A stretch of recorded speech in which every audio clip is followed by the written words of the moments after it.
Soal dugaan pencatutan nama Presiden dan nama Wapres ini dalam urusan PT Freeport Indonesia, kita harus pintar-pintar menerjemahkan. Karena kalau tidak kita menjadi bingung. Ada pernyataan Menteri Energi Sumber Daya Mineral, Sudirman Said, ada pernyataan Menko Polhukam, Luhut Binsar Panjaitan, ada pernyataan Wakil Presiden. Lalu kalau kita banding-bandingkan, boleh sebetulnya kita kemudian menjadi memilih kira-kira mana yang paling kita rasa benar. Karena kita tidak tahu mana yang benar sesungguhnya. Berikut ini adalah pernyataan-pernyataan tersebut. Kehormatan Dewan untuk bekerja dan kita hormati proses di sana. Itu juga yang dikatakan Presiden di berbagai kesempatan kan. Jadi tidak perlu lagi memasalahkan proses, tapi kemudian kita tunggu karena sudah dan masyarakat sudah terlanjur mengeko, mensupport proses ini kan. Jadi kita tunggu saja hasil kerja dari MKD. Sebenarnya Presiden tidak akan pernah memperpanjang Freeport sebelum tahun 2019. Karena itu bertentangan dengan undang-undang.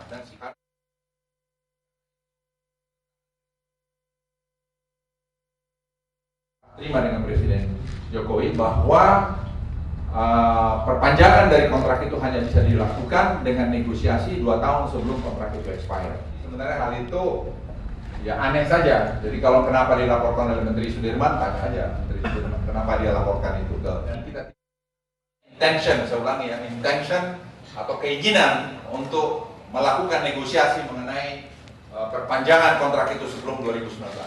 Karena juga menyangkut nama saya, bagi saya bilang harus Anda clearkan, harus tuntut ini kalau begitu.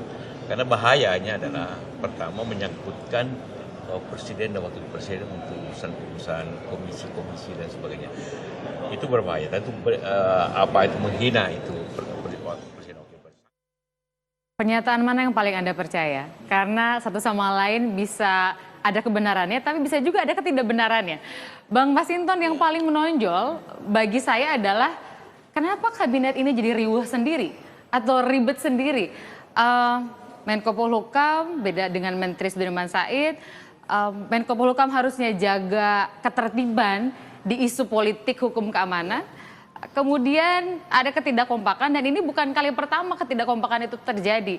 Lalu Presiden sejauh ini belum bersuara. Sebagian mengapresiasi karena Presiden tidak buru-buru konversi pers, tidak buru mengatakan saya merasa dirugikan. Tapi di sisi lain juga di mana kemudian kewenangan yang dibuat Presiden dalam hal ini? Nah, ini kan menampakkan bahwa ada beberapa anggota kabinet ini yang sudah mulai offset, menampakkan diri aslinya gitu ya. Orang yang sesungguhnya bekerja bukan untuk mendorong tercapainya, terwujudnya nawacita 9 program itu, tapi orang yang bekerja melaksanakan misinya sendiri-sendiri gitu ya. Saya mau tanya satu-satu. Menko Polhukam mengatakan bahwa Presiden tidak pernah memberikan instruksi atau izin soal Menteri SDM untuk melaporkan ke MKD. Anda percaya ini? Saya dalam apa ini percayanya sama Presiden. Anda percaya Presiden melakukan apa? Menyilahkan atau tidak menyilahkan Sudirman Said untuk lapor ke MKD? Kalau Presiden pasti dia nggak ingin gaduh, ya. Tapi dalam berkaitan sama pelaporan ke MKD, sebenarnya saya juga nggak tahu apa ya. Ini kan semua mengklaim setuju Presiden kan gitu. Semua kan mengklaim itu. Betul. Menteri Energi bilang Presiden menyetujui, Menko Polhukam bilang Presiden nggak setujuin. Nah itu dia, padahal kan Pak Menko kan lebih sering ya, lebih dekat komunikasinya kepada Presiden. Kan gitu, tapi semuanya kan mengklaim. Jadi menurut Anda Presiden, kalau gitu Anda ya. dikatakan. Sebenarnya adalah kita tunggu Presiden untuk menyampaikan saja. Anda katakan anggota kabinet mulai offside. Yang lebih offside siapa? Menteri SDM atau Menko Polhukam menurut Anda dalam kasus ini? Kalau saya melihat Menteri SDM. Menteri SDM offside. Bekerja di melaksanakan ininya sendiri, melaksanakan misinya sendiri. Ada 2 menteri yang saya catat itu offset, memiliki misi ya, memiliki misi sendiri-sendiri. Satu. Berkaitan dengan hal-hal seperti ini nih, yang strategis buat bangsa ini. Dalam konteks Freeport ini SS. Yeah. Ya.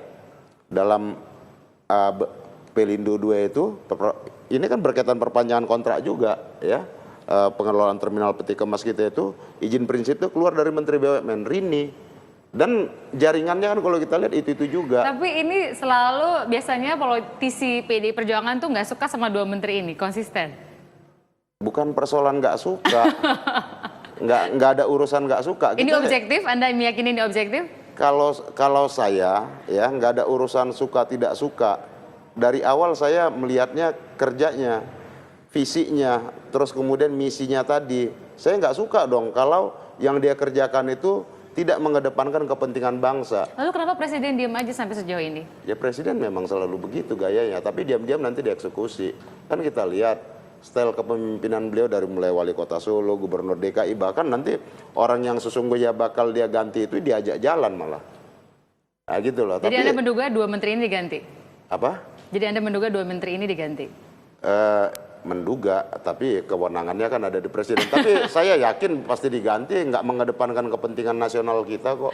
Saya soal Pak Setia Novanto-nya kan orang juga dianggap dan melihat Setia Novanto itu mulai melawan, mulai membuat manuver untuk membalik opini publik.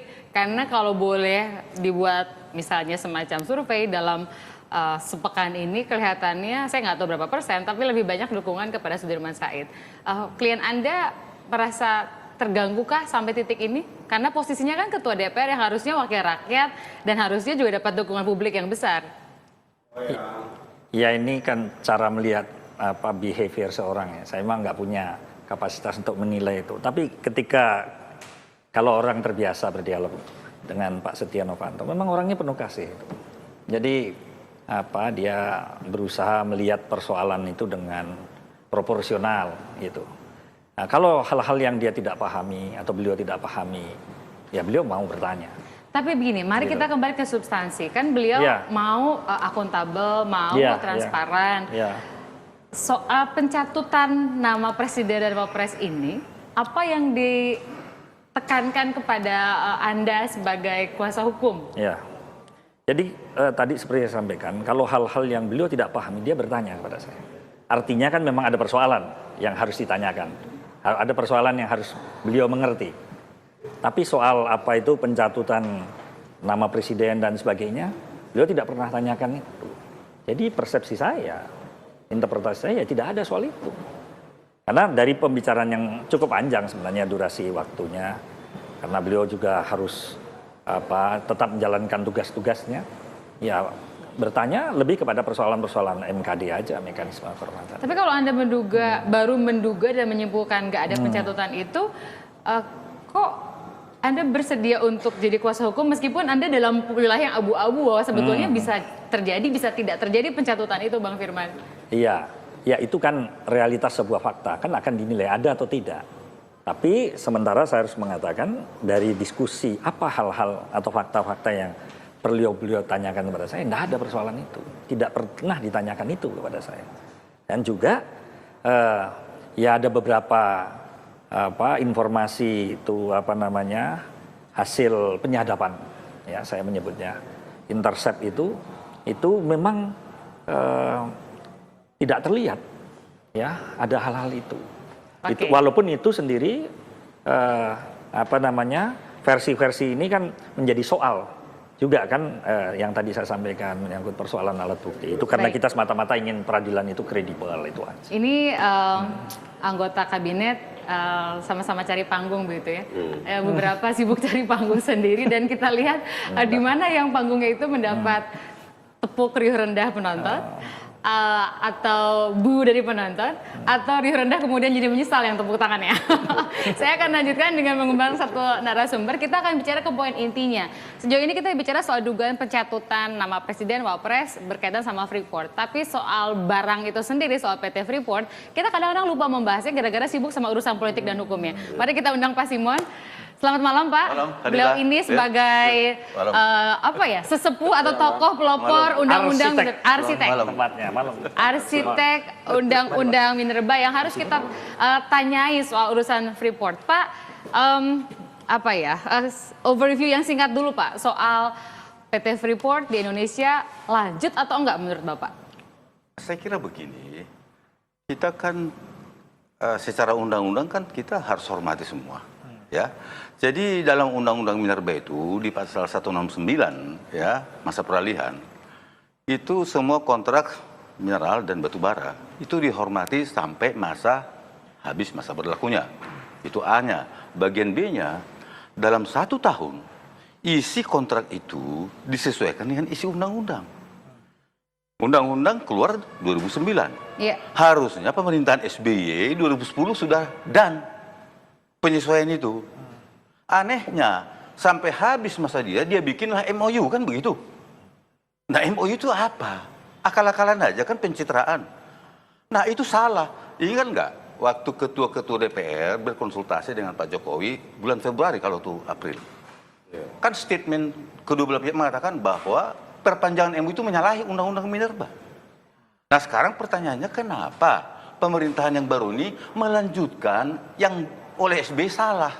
Itu the point. Melanggar undang-undang loh. Itu Menarik. poinnya. Kita lanjutkan nanti Pak. Sesaat lagi kami kembali dengan Anda. Jadi poinnya dua pemerintahan ini melanggar undang-undang. MOU. Nggak ada, iya. MOU itu